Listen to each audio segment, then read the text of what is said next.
Acid basis and salt class 10th। आइए आज ये जान लेते हैं कि इस चैप्टर में आपको पढ़ना क्या क्या है। देखिए सबसे पहले तो एसिड्स पढ़ने हैं, तो एसिड्स के type, strong acid, weak acid.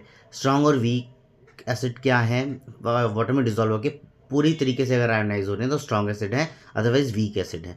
Dilute, concentrated acid. जो टाइप ऑफ इंडिकेटर्स हैं, एसिड हमेशा ब्लू लिटमस को रेड में चेंज करते हैं, EBR is the keyword to remember.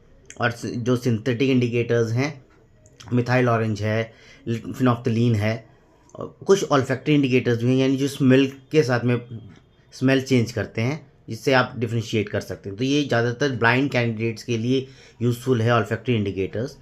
इसकी इस चैप्टर में है pH scale, importance of pH in daily life, acid rain है और डाइजेशन का है, इन सब के बारे में है।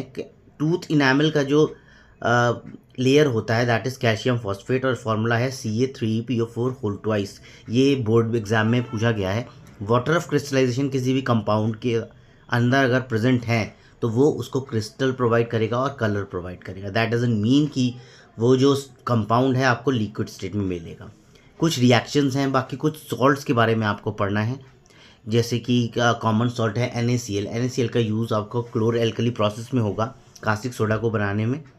उसी में आपको ब्लीचिंग पाउडर भी मिलेगा, क्योंकि क्लोरीन गैस में रिलीज़ होती है, जो किसको हम लोग यूज़ कर सकते हैं ब्लीचिंग पाउडर बनाने में। बेकिंग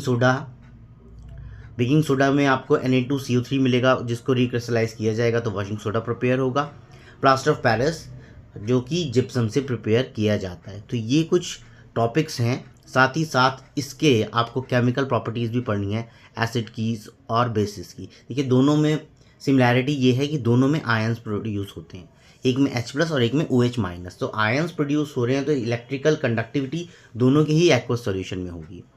अगर हम एसिड की केमिकल प्रॉपर्टीज़ की बात करें तो अगर जब भी एसिड मेटल के साथ में रिएक्ट करता है तो हाइड्रोजन गैस रिलीज करता है। हाइड्रोजन गैस का टेस्ट है कि it Burns with the pop sound. Metal carbonates के साथ में या बाई कार्बोनेट्स के साथ में, देखिए मेटल के हाइड्रोजन कार्बोनेट को ही मेटल का बाई कार्बोनेट बोला जाता है। इसके साथ में अगर एसिड रिएक्ट करे तो कार्बन डाइऑक्साइड रिलीज होती है, और कार्बन डाइऑक्साइड का टेस्ट है कि it turns lime water milky when pass through it.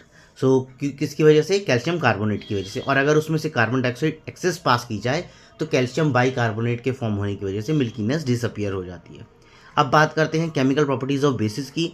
तो बेस मेटल के साथ में रिएक्ट करके सॉल्ट फॉर्म करेंगे और साथ में हाइड्रोजन गैस रिलीज करेंगे, लेकिन बेस जो है मेटल के कार्बोनेट्स के साथ में रिएक्ट नहीं करते हैं। बेस का पीएच जैसे जैसे बढ़ता है बेस उतना ही ज़्यादा स्ट्रांग है,